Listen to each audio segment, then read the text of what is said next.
두 아이를 둥거리니 번화한 거리에 옹기종기 모여 세상의 무시를 당하다가 한 남자가 그 자리에 얼어붙는다.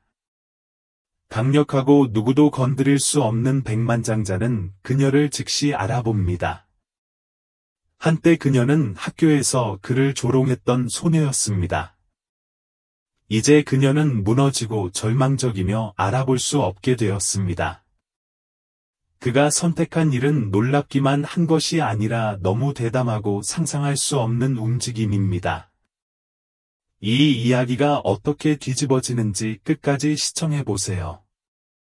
귀하의 생각을 알려주시려면 아래의 의견을 남겨주세요. 수년간 무자비한 야망으로 굳어진 백만장자 윤재는 번화한 길모퉁이를 건너던 중 이상한 광경을 목격했다. 옷은 낡고 머리는 헝클어진 채 보도에 앉아있는 한 여성이 4살 이하의 쌍둥이인 어린 소녀 2명을 안고 있었습니다. 그중 한 명은 작고 더러운 손으로 눈을 비비며 조용히 울고 있었습니다. 괜찮아, 이야. 누군가가 곧 우리를 도와줄 거야. 여자가 속삭였고 그녀의 목소리는 사랑과 절망으로 떨렸다. 윤재는 숨이 막혔다. 그는 오물 속에서 그녀를 알아보았습니다. 한때 그의 고등학교 세계를 빛나게 해주었던 소녀 에라였습니다. 그 당시 그녀는 그녀를 설득하려는 그의 어색한 시도를 비웃었고 그녀의 자신감은 눈부시게 빛나고 도달할 수 없었습니다. 이제 그녀는 부서지고 취약한 그 소녀의 그림자였고 남은 힘에 매달리며 아이들을 보호하는 어머니였습니다. 추억이 되살아나자 그의 가슴이 조여들었다. 그가 가까이 다가가자 윤이 나는 신발이 도로에 찰칵 소리를 냈다. 에라, 고개를 들며 믿을 수 없다는 듯 눈을 크게 떴다.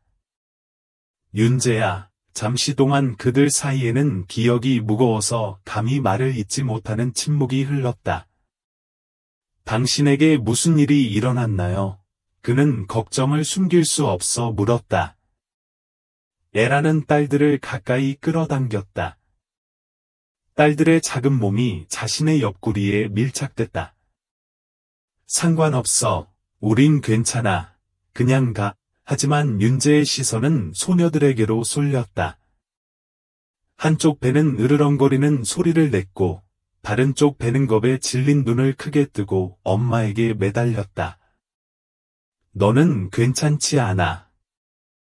나랑 같이 가자. 아니요. 그럴 수 없어요. 그녀는 반항적이면서도 연약한 어조로 말했다. 나는 당신을 여기 추운 곳에 내버려두지 않을 것입니다. 그는 이제 확고한 목소리로 반박하지 않고 반박했습니다. 당신과 여자애들은 나와 함께 갈 것입니다. 논쟁은 없습니다. 쌍둥이는 그를 올려다보았고 그들의 불확실함 속에서 호기심이 깜박거렸다. 에라가 항의하듯 입술을 벌렸지만 그의 꾸준하고 굽히지 않는 눈빛이 에라의 저항을 깨뜨렸다. 그녀는 희미하게 고개를 끄덕였다. 몇 분 뒤, 매끈한 검은색 승용차가 멈춰 섰습니다. 윤재는 나중에 알게 될 소녀 수연을 안고 에라는 효진을 안고 갔다. 그들이 그의 저택을 향해 차를 몰고 가는 동안 거리는 점점 희미해졌습니다. 윤재의 드넓은 사유지 안에는 타직거리는 벽난로의 온기가 방을 감쌌다.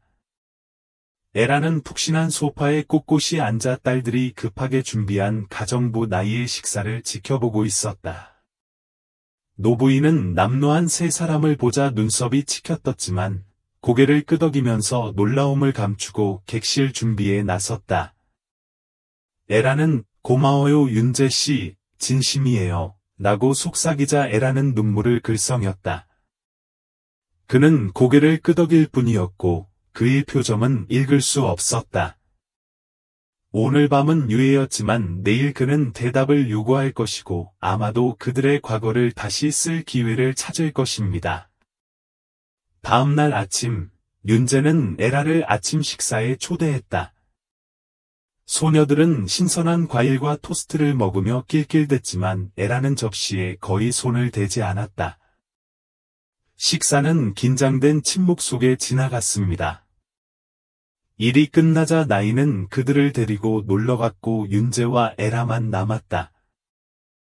그는 앞으로 몸을 굽힌 채 팔꿈치를 테이블 위에 얹었다. 우린 대화가 필요해요. 그가 부드럽게 말했다. 당신에게 무슨 일이 일어났는지 알아야 해요. 그녀는 시선을 돌리고 손가락을 더욱 꽉 쥐었다. 내가 다시 살고 싶은 것이 아닙니다. 나는 판단하러 온 게 아니다. 단지 돕고 싶을 뿐이다. 라고 그는 압박했다. 어제 길에서 당신과 당신 딸들을 봤어요. 사람들은 하룻밤 사이에 그곳에 도착하지 않습니다. 무슨 일이 있었나요? 에라?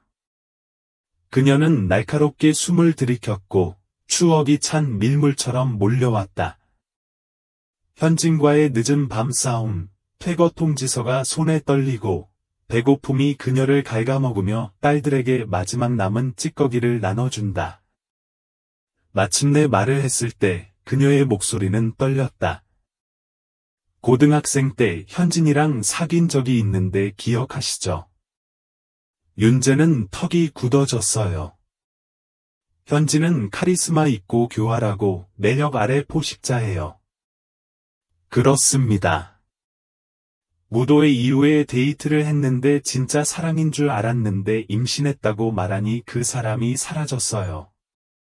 부모님도 별 도움을 못 주셨고 저는 혼자 고생했어요. 직장도 잃고 청구서도 쌓여 결국 쫓겨났죠. 그 이후로 저희는 길거리에서 생활하고 있어요. 그 모습에 윤재는 가슴이 아팠다. 한때 그가 알던 애라는 삶과 꿈으로 가득 차 있었지만 이제는 생존을 위해 싸우는 여자로 전락했다. 왜 나한테 전화 안 했어? 그가 물었고 처음으로 그의 목소리에는 갈라진 틈이 있었고 그녀가 의지할 수 있는 사람이 그 사람이 아니었다는 사실에 상처가 번쩍였다. 부끄러웠어요. 그녀는 속삭임에 가까운 목소리로 인정했습니다. 특히 당신이 나를 이렇게 망가뜨리고 아무것도 남지 않게 보는 모습이요. 윤재는 후회스러운 마음으로 천천히 고개를 저었다. 에라야, 너는 결코 아무것도 아니었고 부서지지도 않았다. 너는 살아남았고 내 딸들을 안전하게 지켰다. 그것이 부끄러움이 아니라 힘이다. 그녀의 눈은 흘리지 못한 눈물로 반짝였지만 이번에는 시선을 돌리지 않았다. 그의 눈빛에는 연민도 판단도 아닌 감탄이 담겨 있었다. 그것은 다른 의미로 그녀의 마음을 아프게 했습니다. 왜? 그녀는 작은 목소리로 물었다. 그는 머뭇거리다가 진실을 말했습니다. 왜냐면 내가 관심을 갖고 있기 때문이다. 나는 항상 그랬다. 그날 밤, 에라가 아멜리아와 효진을 침대에 눕혔을 때 윤재의 말이 머릿속에 울렸다. 그녀의 내면에는 연약하지만 현실적인 희망의 빛이 번쩍였습니다. 그의 도움을 받아들이는 것은 그녀의 두려움에 맞서는 것을 의미했지만 그녀의 딸들을 위해서는 그녀는 노력할 것입니다. 다음 날 아침, 수연 부인이 준비한 새 옷을 입고 쌍둥이가 카페트 위를 질주하는 모습에 저택에는 웃음소리가 가득했다. 에라는 감사함과 불안감이 뒤섞인 채 지켜봤다. 그녀는 이 사치의 세계에 속하지 않았습니다. 그의 친절함은 그녀를 불안하게 만들었지만 수연과 효진에게는 자존심을 삼켰다. 아침 식사를 마친 후 쌍둥이는 수연 부인의 감시 아래 밖으로 뛰쳐나갔습니다. 에라는 쓸모가 있다는 기분을 느끼며 싱크대에 남아 설거지를 했다. 윤재가 나타나 고개를 저었다. 그럴 필요는 없어. 여기 그냥 앉아 있을 수는 없어요. 그녀가 주장했다. 그는 한숨을 쉬었다. 좋아요.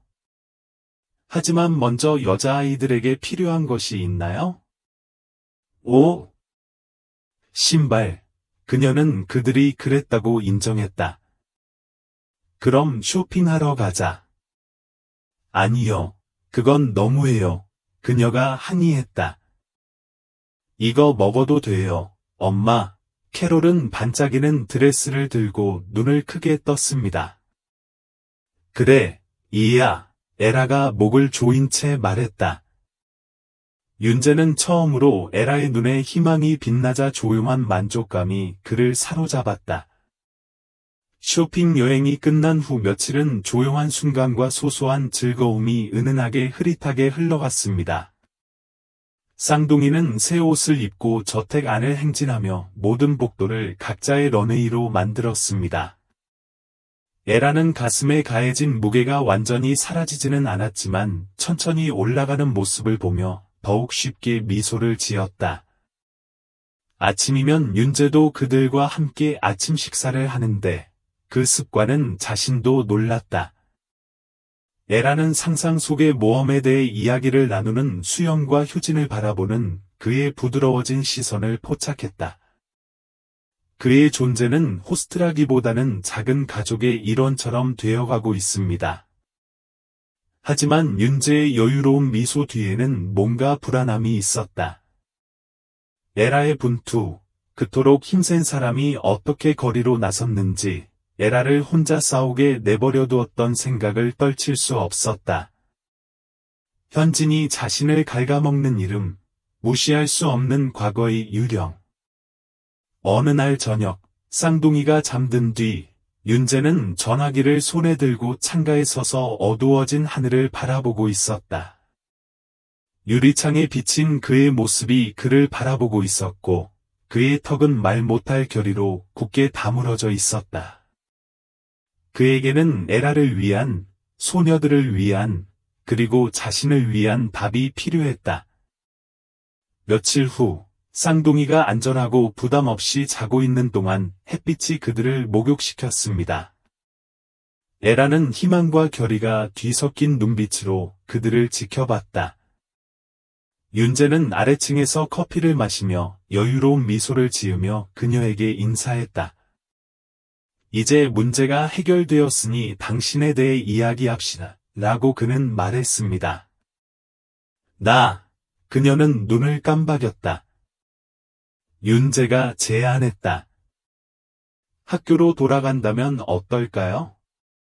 에라는 그럴 여유가 없다. 고 재빨리 말했다. 내가 맡겠습니다. 당신의 미래와 소녀들을 위한 투자라고 생각하세요. 윤재의 진심이 에라의 벽을 일부 무너뜨렸고 고민 끝에 에라도 동의했다. 며칠이 몇 주로 바뀌었습니다. 에라는 아침부터 공부를 하고 가정부는 쌍둥이를 돌본다. 윤재 씨는 자신의 사무실 중 하나를 자신만을 위한 공부 공간으로 개조했습니다. 매일 저녁 그는 작은 승리를 거둘 때마다 그녀를 격려했고 매 수업마다 그녀가 잃었다고 생각했던 불꽃을 다시 불러일으켰습니다. 그런데 어느 날 오후, 윤재의 표정이 심각해졌습니다. 윤재는 현진을 찾았다. 너와 여자들을 위해 그와 대결했다. 고 고백했다. 왜? 그녀는 일어서며 요구했다. 답변이 필요했어요. 그의 목소리는 차분했지만 그의 눈은 죄책감을 드러냈다. 그가 뭐라고 말했어요?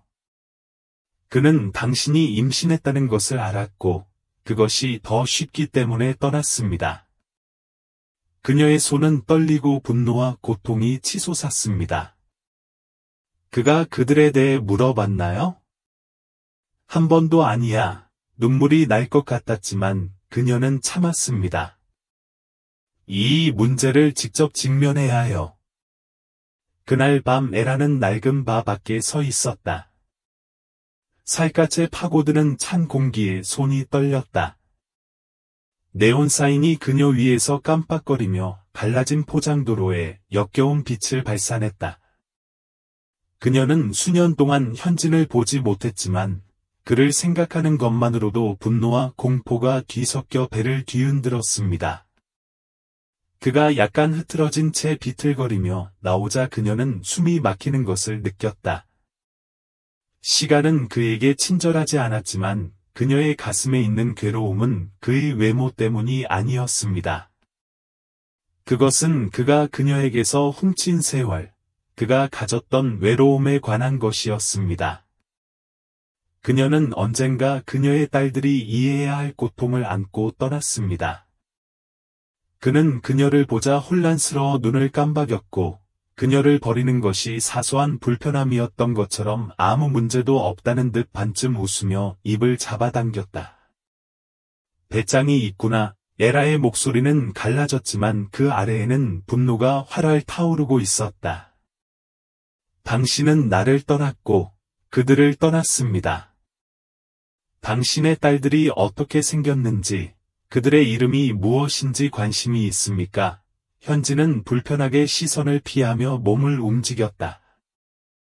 봐 에라. 그녀가 가까이 다가갔다. 그녀의 목소리는 낮고 날카로웠다. 당신은 우리가 오랜 친구인 것처럼 내 이름을 말할 수 없습니다. 변명할 필요가 없습니다. 당신이 말하는 어떤 것도 당신이 한 일을 고칠 수 없기 때문에 나는 사과하러 여기 있는 것이 아닙니다. 잠시 동안 현진은 침묵 외에는 할 말이 없었다. 에라의 손은 옆구리를 꽉 쥐었고 손톱이 손바닥을 파고들어 몸을 안정시켰다. 그냥 당신을 만나고 싶었을 뿐이에요. 그녀가 말했다. 목소리는 이제 부드러워졌지만 떨림은 여전했다. 당신이 여전히 예전처럼 겁쟁이라는 것을 직접 확인하기 위해.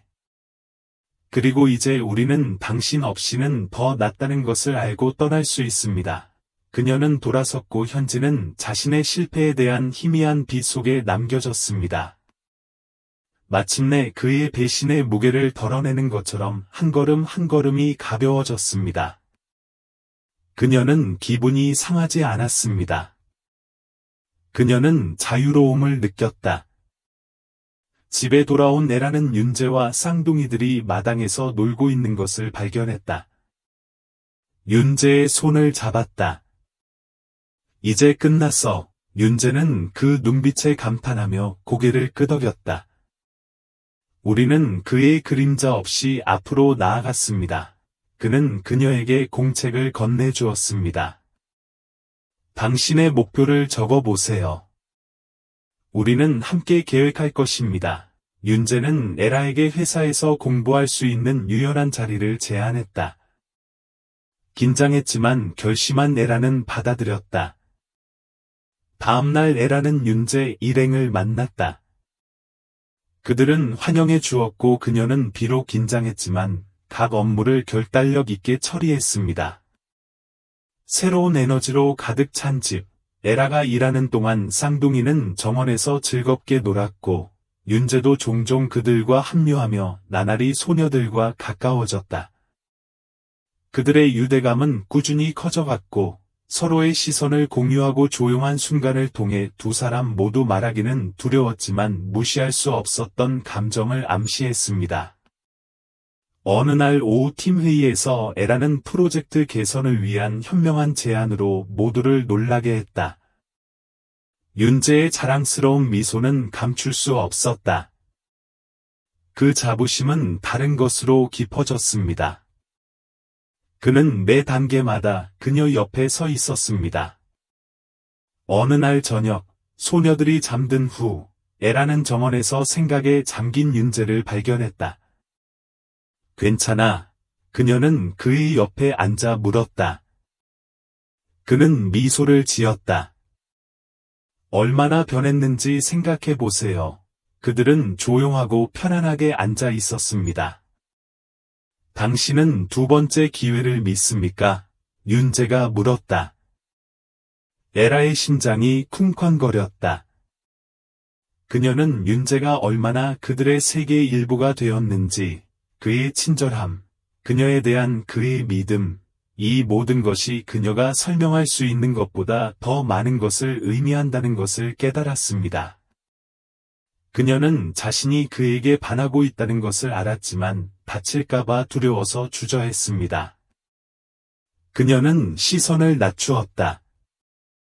윤재야, 난 실수를 많이 했어. 가끔은 나에게 두 번째 기회가 없다는 생각이 들 때가 있어. 완벽한 사람은 없어요, 에라. 중요한 것은 당신이 인생을 재건하기 위해 싸웠다는 것입니다. 당신은 이것과 그 이상을 받을 자격이 있습니다.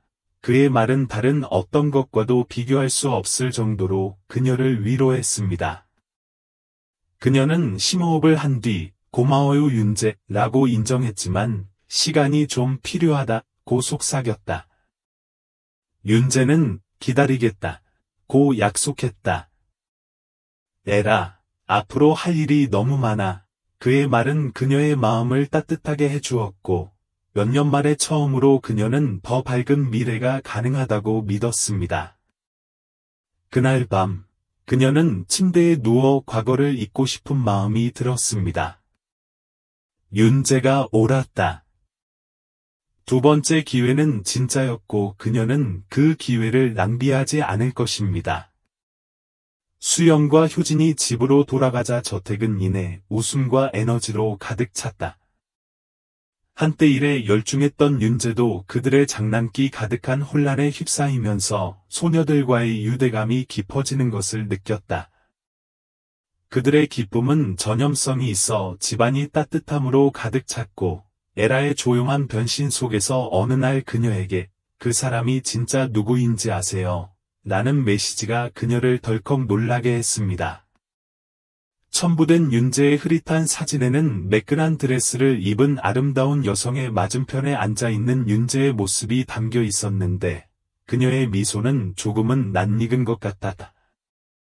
화면을 바라보는 에라의 손가락은 차가워졌다. 숨이 막히고 심장이 갈비뼈에 닿아 고통스럽게 쿵쾅거렸다. 현진의 매력적인 거짓말, 그의 약속이 변명으로 변하는 모습, 그리고 그에 따른 숨막히는 외로움. 그녀의 마음이 회전했습니다. 윤재는 친절하고 참을성이 많고 꾸준할 뿐이었지만 한때 현진도 그러하다고 믿었던 적이 있지 않았나요? 만약 이것이 같은 악몽의 시작이었다면? 윤재의 집에서 느꼈던 따뜻함과 안전함은 두려움의 무게로 인해 깨졌습니다. 속삭이는 모든 의심, 그녀가 극복할 수 있을 거라 생각했던 모든 불안은 이성보다 더 큰 소리로 되돌아왔다. 그를 믿고 싶었지만 현진이 남긴 상처 때문에 그것은 거의 불가능했다. 전화기를 내려놓는 그녀의 손이 떨렸고 심장이 뛰었다. 나중에 집에 돌아온 윤재는 그녀의 긴장감을 단번에 느꼈다. 윤재는 컨설턴트다고 설명했다. 더 이상 아무것도 없습니다. 에라는 그의 말을 믿고 싶었지만 그녀의 늙은이는 두려움이 떠올랐다. 윤재는 알아보겠다고 약속했다. 하지만 에라야, 내가 결코 너를 해치지 않았다는 걸 알아야. 윤재는 불만을 품은 전직 직원에게 보낸 메시지를 추적하며 에라의 두려움을 완화시키며 인내심을 갖고 자신의 정직함을 입증했다. 그러나 죄책감은 남아 있었습니다. 그녀는 여전히 완전히 신뢰하는데 어려움을 겪었습니다. 그날 밤, 에라는 윤재의 사무실로 찾아갔다. 의심해서 미안해요. 그녀가 부드럽게 말했다. 윤재는 사과할 게 없다고 안심시켰다. 신뢰에는 시간이 걸린다. 그의 친절함은 그녀의 눈을 뜨게 만들었습니다. 당신은 내가 다시 행복해질 수 있다고 믿게 만들고, 그래서 겁이 나요. 윤재는 눈물을 조심스럽게 닦았다. 윤재는 행복할 수 있다 에라라며 혼자서 할 필요는 없고 다정하게 말했다. 그날 밤 뭔가 바뀌었습니다. 마침내 그녀의 벽이 무너지기 시작했습니다. 그들의 유대감은 더욱 깊어졌고 인내와 보살핌을 바탕으로 구축되었습니다. 어느 날 오후, 윤재는 소녀들과 함께 공원을 산책하던 중 에라가 그들과 함께 웃고 있는 모습을 지켜봤다. 그 순간 그는 이것이 자신이 원하는 삶이라는 것을 깨달았습니다. 그날 저녁, 쌍둥이가 집에서 즐겁게 놀고 있는 가운데 윤재는 에라를 테라스로 데려갔다. 둘 사이에는 많은 변화가 있었다. 윤재는 주머니에서 작은 상자를 꺼내더니 가느다란 반지를 드러냈다. 나는 당신과 그 소녀들과 함께 내 인생을 보내고 싶습니다. 당신은 내가 상상하지 못했던 방식으로 내 세상에 기쁨을 가져왔습니다. 나와 결혼하시겠습니까? 그녀의 눈에는 눈물이 가득 고였습니다. 네, 윤재 씨, 그럴게요. 그는 미소를 지으며 그녀의 손가락에 반지를 끼우고 그녀를 꼭 껴안았습니다. 한때 그들을 에워싸던 폭풍은 사라졌습니다. 새로운 장이 곧 시작되려 하고 있었다. 그날 밤, 그들은 소박한 결혼식과 신뢰, 사랑, 가족을 바탕으로 한 삶을 꿈꿨습니다. 이후 며칠 동안 에라는 결혼식과 미래에만 집중했다. 처음으로 그녀는 저택 때문이 아니라 그 안에 쌓은 사랑 때문에 진정으로 집처럼 편안함을 느꼈습니다. 꽃파는 소녀가 되어 설렘 가득한 수영과 휴지는 꽃 고르는 것부터 드레스 고르는 것까지 모든 것을 도와줬다. 모든 어려움에도 불구하고 그들은 사랑과 희망으로 가득 찬 미래를 건설하고 있었습니다.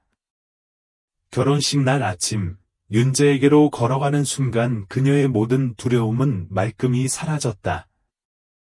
그들의 서약은 단순하지만 의미가 가득했으며 서로뿐만 아니라 가족과의 약속이었습니다. 그 후 저택은 웃음과 사랑으로 가득 차 그 어느 때보다 따뜻해졌습니다. 한때 외로운 백만장자였던 윤재는 헌신적인 아버지의 모습으로 변했다. 자신감 넘치는 여학생에서 고군분투하는 엄마로, 그리고 마침내 다시 힘과 사랑, 희망을 찾은 여성으로 거듭나는 에라의 여정은 인생은 예측할 수 없지만 회복력은 고통을 힘으로 바꿀 수 있다는 점을 일깨워준다. 과거에도 불구하고 그녀에 대한 윤재의 흔들리지 않는 믿음은 때로는 두 번째 기회가 가능할 뿐만 아니라 필요하다는 것을 증명합니다. 모든 어려움에도 불구하고 그들은 사랑과 희망으로 가득 찬 미래를 건설하고 있었습니다. 드디어 윤재의 저택 생활이 완전해진 느낌이었다. 낯선 사람들이 운명적으로 함께 모였을 때 그들은 강하고 단결하고 사랑으로 가득 찬 참된 가족이 되었습니다.